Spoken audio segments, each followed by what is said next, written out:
cautionary one and entirely untrue. The title is Missing His Loved One. A husband went to the police station and told the officer on duty, "My wife is missing. She went shopping yesterday and hasn't come home." The sergeant grabbed some paperwork and asked, "What's her height?" "Gee, I'm not sure. A little over 5 feet. Weight?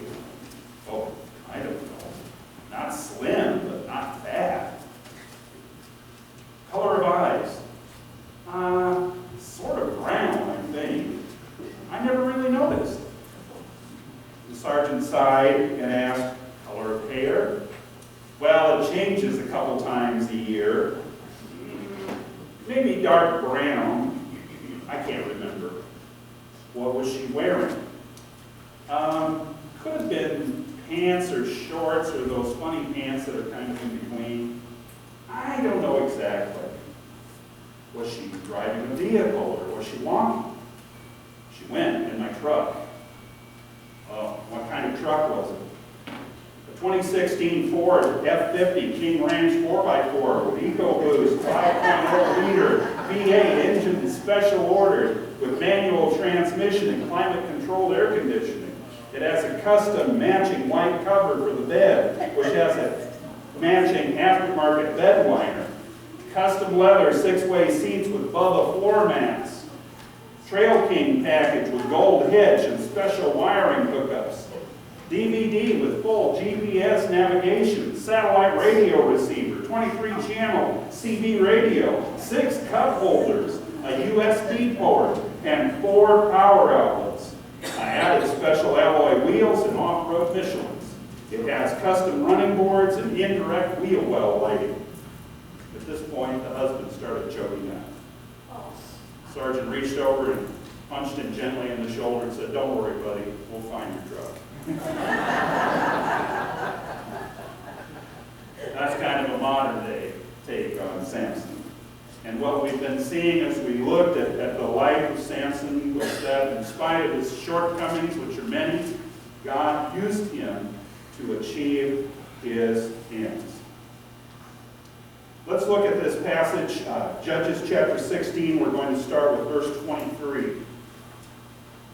"Now the rulers of the Philistines assembled to offer a great sacrifice to Dagon, their god, and to celebrate, saying, 'Our God has delivered Samson, our enemy, into our hands.'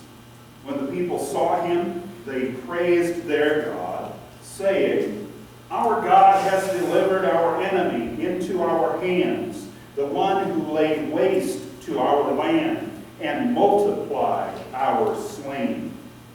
While they were in high spirits, they shouted, 'Bring out Samson to entertain us.' So they called Samson out of the prison, and he performed for them.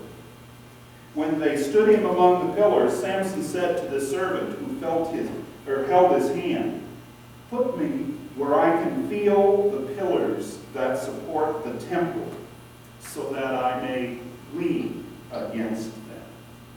Now the temple was crowded with men and women. All the rulers of the Philistines were there, and on the roof were about 3,000 men and women watching Samson perform. Then Samson prayed to the Lord, 'Sovereign Lord, remember me. Please, God, strengthen me just once more, and let me, with one blow, get revenge on the Philistines for my 2 eyes.' Then Samson reached toward the 2 center pillars on which the temple stood. Bracing himself against them, his right hand on one and his left hand on the other, Samson said, 'Let me die with the Philistines.' Then he pushed with all his might, and down came the temple on the rulers and all the people in it. Thus he killed many more when he died than while he lived. Then his brothers and his father's whole family went down to get him. buried him between Zorah and Eshtaol in the tomb of Manoah his father. He had led Israel for 20 years. Here we come to the end of Samson's life, and we find that in a very sad way, Samson accomplished more in his final act than he did in all the others that preceded. You have notes in your bulletin for taking notes on the message. And we're going to notice three things from this passage today. The first is a reminder of where we left off last time. We ended with kind of a cliffhanger, that Samson was captured, and he was bound, and his eyes were gouged out, and he was made to perform menial work like any beast of burden. But the Philistines let his hair grow. They let his hair grow back. This seems amazingly short-sighted, doesn't it? And again, the point is not Samson's hair, but its obedience to God. His being obedient to the will of God. The second thing we need to see from this passage is that the Philistines held a party to celebrate their victory and to mock Samson. The 5 rulers of the 5 capital cities gathered the nation together to humiliate their foe. Now the word tells us that they had all gathered together to sacrifice to Dagon, their god. And Dagon was worshipped by more than one of the surrounding cultures of the day. And every year at harvest time, they held a national gathering in Gaza. So it may well be that Samson really wasn't the guest of honor at this party, that it was their god Dagon. But their prayer and the reason for their happiness is the belief that their God delivered Samson into their hands. Now, as people in our culture, we're used to thinking more scientifically. We think in terms of cause and effect. How does one thing bring about another in a chain of events or a chain of reasoning? But ancient peoples interpreted life theologically. And so when something happened, it was because the gods made it happen.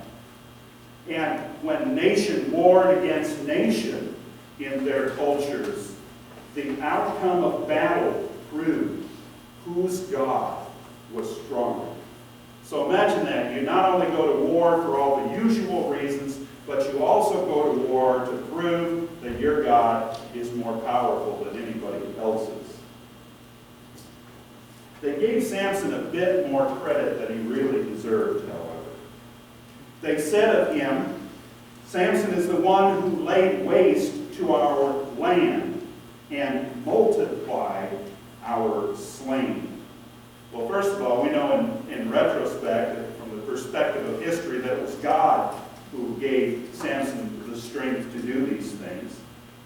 But remember back in chapter 15, and look particularly at verses 3 to 5, Samson, in one of his outrageous acts of cruelty, tied together the tails of 300 foxes and then added a lit torch to each pair and sent them loose into the fields of the Philistines. Well, no doubt that accounted for the destruction of at least part of a harvest. And so when they said, lay waste to our land, I think that's what they were referring to.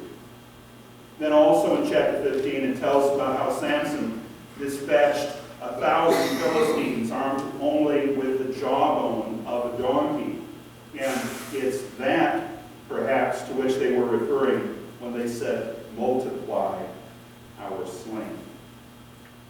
They were in high spirits.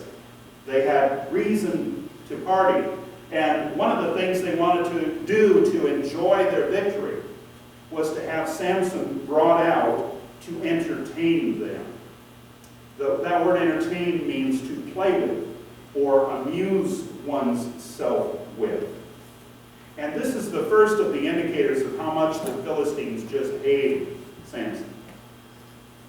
They played with him or amused themselves with him, and the text said that Samson performed for them. Now that intrigued me. What would Samson do in his blinded, chained, and possibly weakened condition that would be entertaining?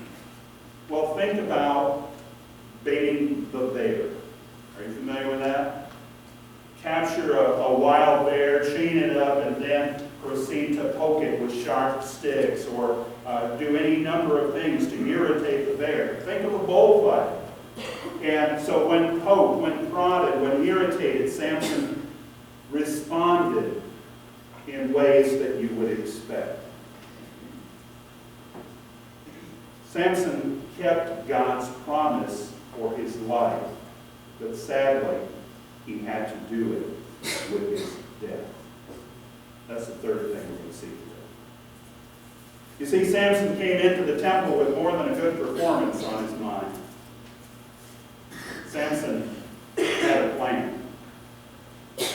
We've observed how clever Samson is, that he's more than just a slab of muscles, that there was a very well-functioning brain atop that body, and how he devised riddles and other things and showed his cleverness and strategy in battle. So, blinded, he could not himself find the two pillars that were instrumental in upholding the roof of the temple. So he said to the slave who was there to guide him about, "Take me to the two pillars that support the temple." Now, if you're this slave, you don't get any brightness awards. Sorry.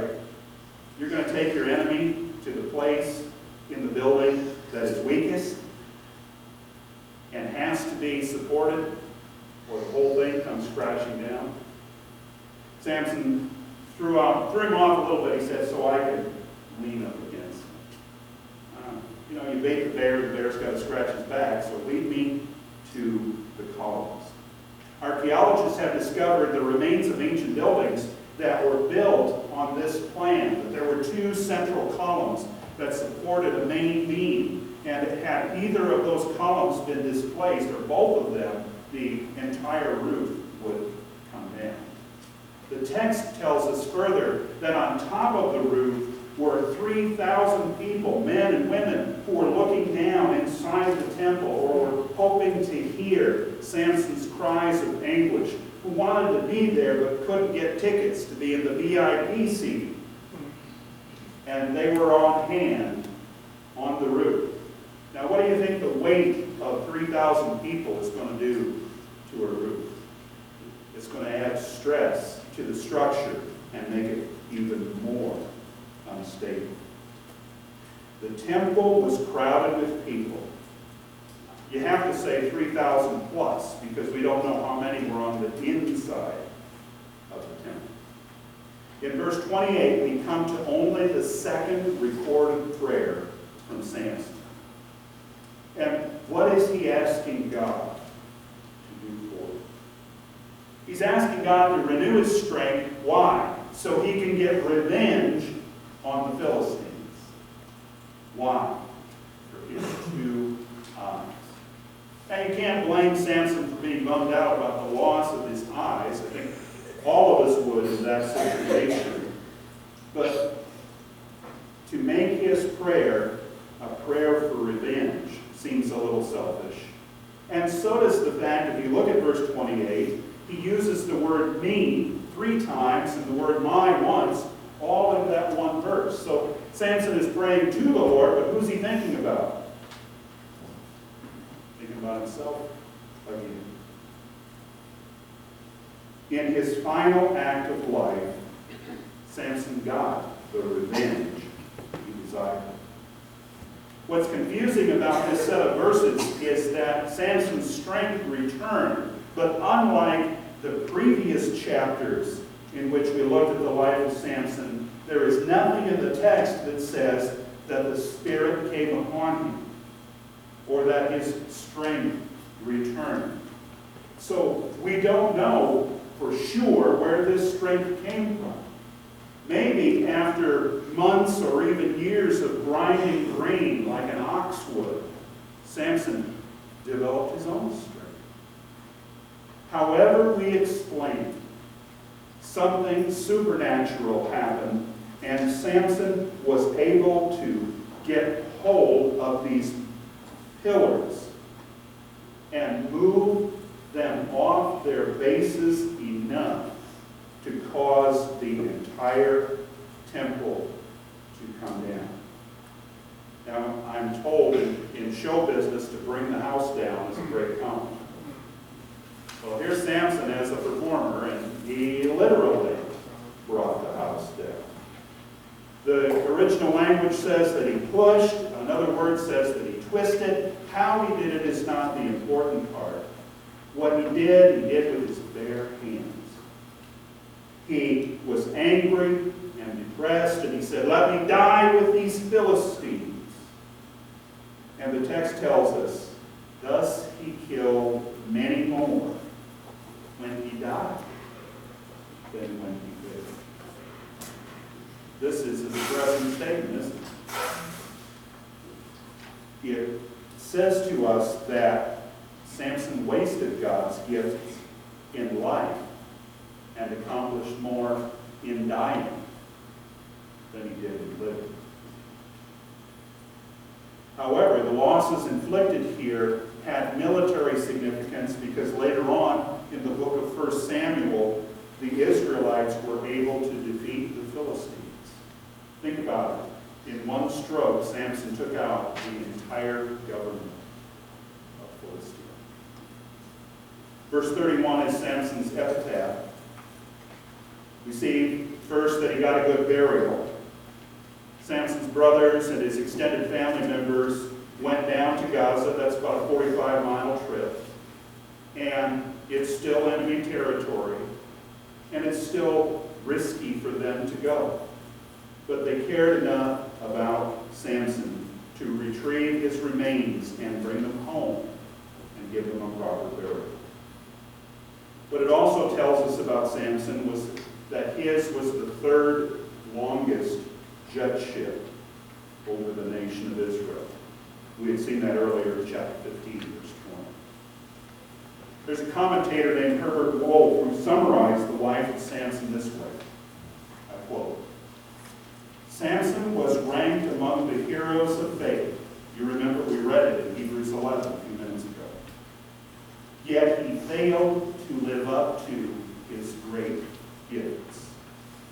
He stands as a tragic example of a man of great potential who lacked stability of character.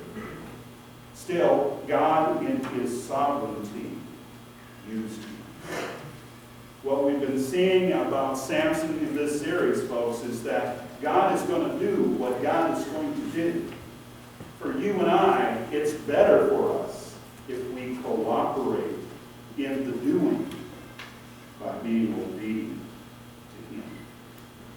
In a sermon preached last year, Pastor John Gaston asked, "What's the price of a haircut?" Haircut in the devil's barber shop. In Samson's case, the cost of a haircut was very great. His eyesight, his freedom, and ultimately his life. His last act of disobedience was the culmination of a lifetime of wasting the gifts of God on self-centered and sinful pursuits.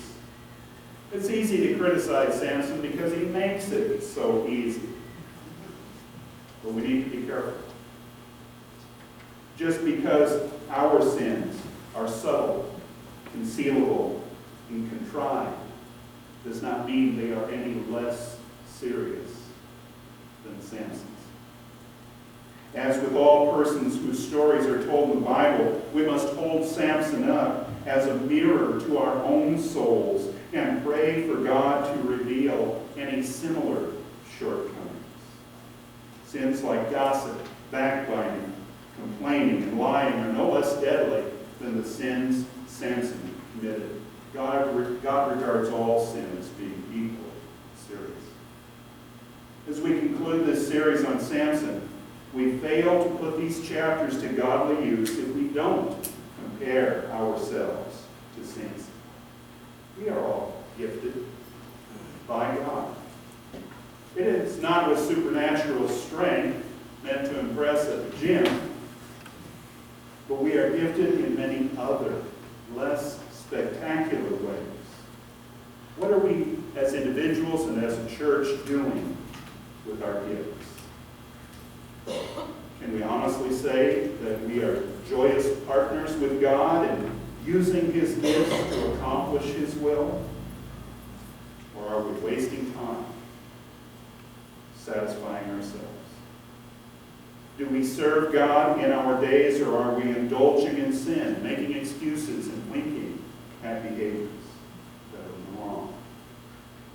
We've had our fun with Samson, rightly noting the excesses of his behavior and his attitudes. But we must end this series on a serious note with unflinching honesty as we look to ourselves. For that reason, we're going to take just a moment now in quietness. I invite you to either close your eyes or bow your head or both. The Bible tells us that we are to test ourselves, that we are to examine ourselves.